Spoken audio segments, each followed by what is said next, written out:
My name is Christopher Newman, and I'm from the Jackson Church of Christ in Jackson, Missouri. So when I go to Texas Roadhouse, my mom always wants to get a blooming onion. And for those who don't know it's a singular onion that is cut into portion sizes and shaped almost like a blooming flower. This can be applied to how I viewed my verses being structured. Jesus talks about many different topics in this section, but in reality, they can almost be fixed by one solution. Jesus starts out by saying what he's about to say isn't changing the law of the prophets, but instead he's just adding on to it. He's basically saying that it's all about the heart. And then he goes straight into exposing everything that we as Christians do that is wrong and we might not have believed to be wrong. The Pharisees were great at finding loopholes to be able to feel like they were not sinning, and they usually were. So Jesus decided to fill in all those loopholes. The first point he talked about was anger. So this is a problem that I personally feel like too many of us struggle with every single day in our lives.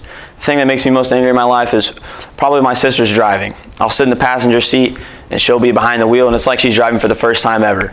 I've taken the burden upon myself to teach her how to drive again. So whether she takes a bad turn or she forgets her blinker or she almost kills us in a car crash, I help her on that. And obviously I don't think she appreciates that as much as she should because I'm a great teacher.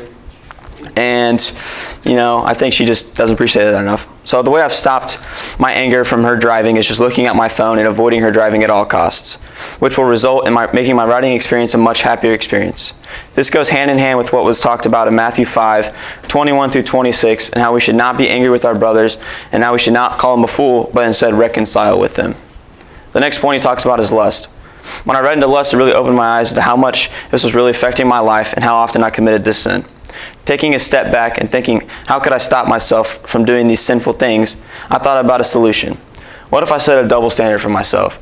So if I look at a woman lustfully, or if I'm on a website I shouldn't be on, what if I take a step back and I thought, what if my mom was doing that? What if she was looking at a man? Or what if she was on a bad website? And I think about that and I'm like, that's just disgusting to think about.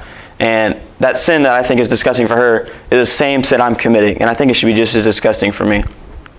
So this alone is a great reason to help stop yourself before you commit the sin. In verses 29 through 30, Jesus gives us a great example of how we can make the necessary sacrifice. He talks about gouge out your eye if it makes you sin, or cut off your right arm or your hand if it makes you sin.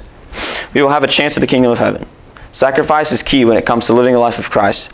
And thus sacrificing small things to be like Christ may be uncomfortable, but it doesn't even compare to the sacrifice Jesus gave for every single person in this room. The next point he talks about is divorce.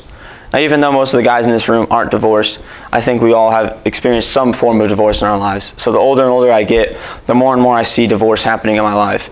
As soon as they get in an argument or someone slips up and they commit a sin, they both give up on each other. I think it's just really sad to see. And I looked up what the percent of marriages were that ended in divorce, and almost 50% of all marriages end in divorce. What a shame that is. It's sad to see that as soon as there is a disagreement or one of them is in a relationship, the relationship ends. And either one or both of the people in the relationship give up on each other. The next point he talks about is oaths. I think promises and being truthful is one of the hardest things to keep, whether it be telling a small lie or telling a promise you can't keep. So for me, the biggest promise that I have a hard time keeping is probably when my mom is like, hey, we should have a family dinner tonight. And I'm like, okay, I'll be there. And then 20 minutes before supper, I get a text from my friend that says, hey, me and some guys are going out tonight. You want to come hang out? Immediately, second choice is a better option. Well, I've already made that promise to my mom, but I really want to take this second option. This is just a small example of a way a promise can be broken, but there are many different ways we can fall into the sin. After that, Jesus states that we should not take an oath or by our heads, for we cannot make the hairs on our head white or black. This is just another example of how we should not make false promises in our lives. And then the second to last thing he talks about is retaliation. Now let's be honest.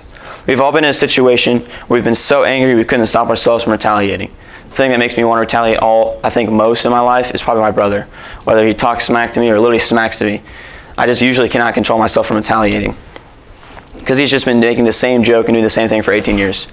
Jesus tells that in verse 39 that we should just turn the other cheek. This has got to be one of the hardest things to do. And then the last thing he talks about is loving your enemies. Now I'm going to read Matthew 5:43 through 48. You have heard that it was said, you shall love your neighbor and hate your enemy. But I say to you, love your enemies and pray for those who persecute you, so that you may be sons of your Father who is in heaven. For he makes the sun rise on the evil and on the good, and he sends rain on the just and the unjust. For if you love those who love you, what reward do you have? Do not even the tax collectors do the same? And if you greet only your brothers, what more are you doing than others? Do not even the Gentiles do the same? You therefore must be perfect as your heavenly Father is perfect. In my opinion, there is a reason that this section is saved to the end. Loving enemies can be the solution to just about all the problems that were brought up to us. I realize that it sounds like a much more simple task than it actually is, but I'd like to just take a step back and see what would happen if we applied love to each of the situations. So the first one is anger. Imagine the difference it would make. Instead of getting angry with peers, you showed them the love of Christ. Not only would you show less anger, you would also be acting and showing like Jesus in your life. Next, let's talk about lust. Imagine the difference in your life. Instead of looking at these women for your own pleasure, you would look at them as a Christianly love towards them. I believe that if we changed the way we looked and thought, and the way the love would stop, or get as close as possible to stop your lustful thoughts. Next is divorce. Imagine the difference it would make if instead of divorcing your spouse or giving up on them, as soon as they make a mistake, you show them love, and you just give them the love like that you had when you first married them. And then next is oaths. In Matthew 5:45, God promises that he would give the sun and rain to the just and the unjust. We need to take notes and just be like that and have the ability to keep the promises that we make, and in return, that will show the love that we have for individuals. Imagine how many more promises we could keep, and we'd be able to grow in our trust with our peers. If we choose to show our Christian love when we think about the love we should have for our parents, I think we would just keep our promises a lot more in our lives. And the last one is retaliation. When we get to the point where we're about to retaliate or we're about to, talk back, whether it be physical or you just say something back to them, I think if we took a step back and just showed our Christian love, it would show not only how we can be more like Jesus, but how they can be more like Jesus, and we can show them how not to retaliate the next time. And as I draw to a close, I'd like to propose a challenge. Go throughout the rest of this week and maybe even next week, and just show how we can show love in our lives. Before we sin or we get angry or we do something that's going to retaliate, just take a step back and see, how could I change what I'm about to do if I showed love towards this person? And if you see someone that needs a blooming onion, then give it to them and show them the love of Christ. Thank you.